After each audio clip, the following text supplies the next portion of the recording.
The food we eat travels farther and is controlled by a smaller number of companies than ever before. Globalization of the food supply has increased greenhouse gas emissions and pollution. We figure a third of greenhouse gas emissions are from the production of food. And that's mostly in the transportation, the storage, the packaging, and the processing of that food. The farther food travels, the more freshness declines and nutrients are lost. Chemical preservatives are now common ingredients. Eating more foods grown and produced closer to where we live is seen by some as a way to reverse the negative effects of modern agriculture. It makes a lot more sense for you to be buying garlic from a garlic producer just outside of Kingston than from China. Could eating local make a difference to the health of the planet, our communities, and ourselves?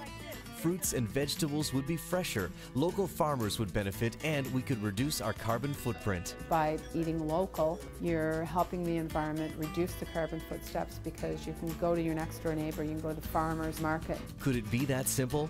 Is a diet of local food a viable option in Eastern Ontario, especially during the winter months?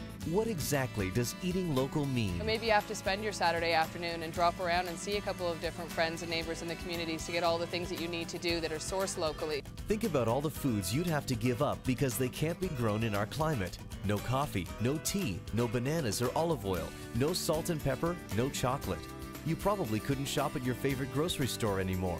Forces you to be more creative and forces you to think about the food more than you otherwise would if everything was available to you. Could you prepare even one meal using strictly local ingredients? How about 3 meals a day for 1 week? Are you ready for the Eat Local Challenge? 1 week. Here's to a week of food adventures. Only foods grown and produced close to home. They're like little hands. Hello. It's like Play-Doh. You're just creative. That's the beauty, eh?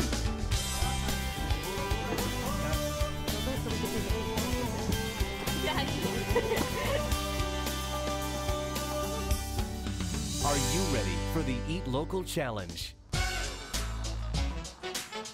In Brockville, Ontario, the Cameron Shea family, Andrea, Mike, and Kieran, are challenging themselves to a strict 7-day diet made up of only foods produced and grown close to their home.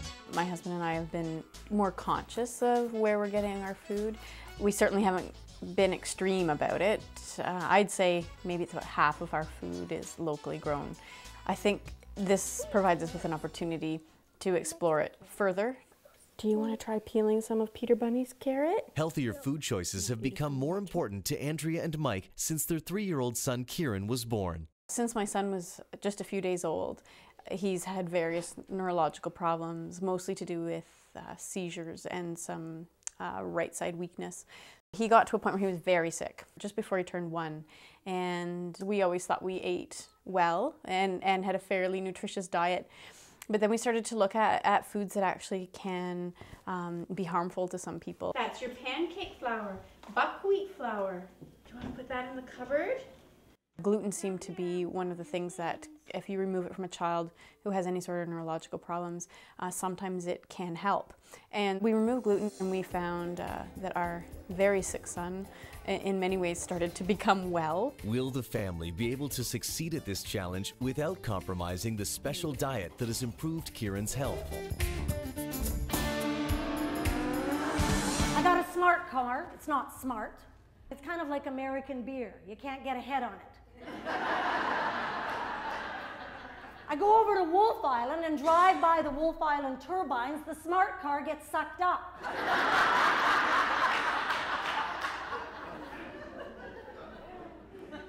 See, on the south shore of Amherst Island, we can see the Wolf Island turbines, and on the north shore, we can see the generating station.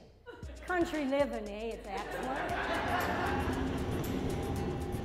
Over on Amherst Island, a small community near Kingston, accessible only by ferry, comedian and author Deborah Kimmett prepares for her 7-day Eat Local Challenge.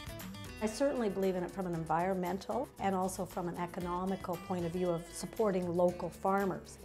But I thought it's easy to talk about it, and I do, in my comedy show, I do a lot of jokes about it. But I thought, well, I'd like to put my money where my mouth is kind of thing and just try it. They're like little hands. They're good, we can have those, eat those. It's October, right? So it's a great time of year to be eating out of the garden. I have a lot of local people giving me food in the community, which is great.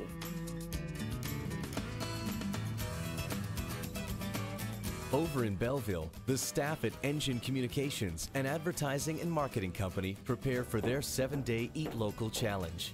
We talk food here a lot, so I thought this would be a fun opportunity for all of us to take something that we love anyways and to kind of team build, to just do something different. It would be interesting to see how much you could actually eat local and how much you could, get, truly 100% local in this area. I know it's going to take a lot of time to source all the food, to find the stuff that I want to eat. I'm just worried I'm not going to be able to find everything and how much time it's going to take to get it. I think maybe it'll be like sort of like a detox for us maybe next week, just a little bit, because we'll be eating less processed foods. Like even cereal. Who knows what they do to cereal, right? We just open that box in the morning, put it in the bowl and eat it. I'm not as aware of the agricultural community probably as I should be, and really that's often the foundation of any small community like ours. I much prefer to keep and spend the money in our local area and do what I can to decrease our carbon footprint. The Engine Communications team are coming to terms with what they are going to have to give up for their Eat Local Challenge. One of the biggest challenges is coffee. I know I'm not the only one here. I drink at least 3 cups a day, so. Chocolate milk. I really love chocolate milk. I have a big glass of chocolate milk before I go to bed every day. I'm a snacker. I just kind of eat all day long, and often I just unwrap a granola bar or pop open a yogurt, and that's my snack. Back in Brockville, Andrea and Kieran await the arrival of Wendy's Mobile Market, a door-to-door delivery service specializing in local food products. In his refrigerated truck, Rick Trudeau delivers a wide range of local food products to Brockville homes and restaurants. Some of my recipes that I most commonly make, the ingredients that I need aren't all local. So I start to realize how much actually we use that we can't get within 100 miles.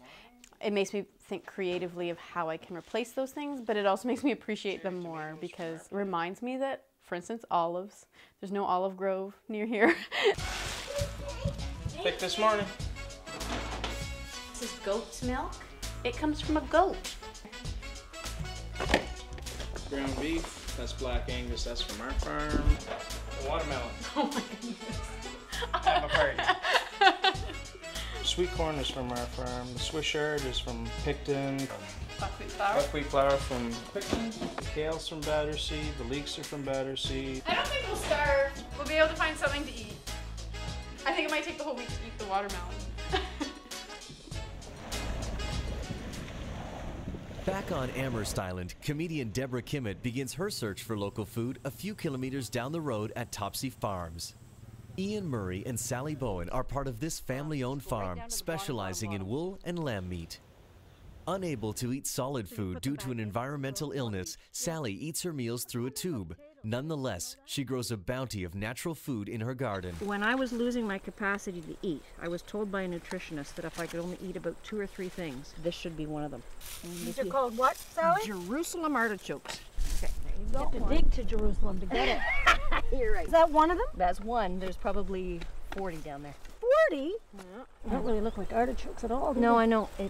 It's more like a ginger. It's like a nut. It's are muddy. you. Did I tell you that I'm eating mud today? I kind of think I'm getting back to my childhood.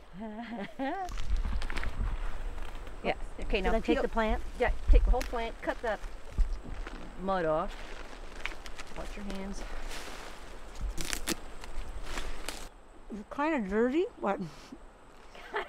You know, actually dirt adds some more grain, I think, because I'm not getting any grain this week. There'll be no oats or millet. Nothing that mayonnaise wouldn't make better, though, I have to say. I know 100% seems huge, but even if I make a 20% change at the end of this week, and I'll probably have more information.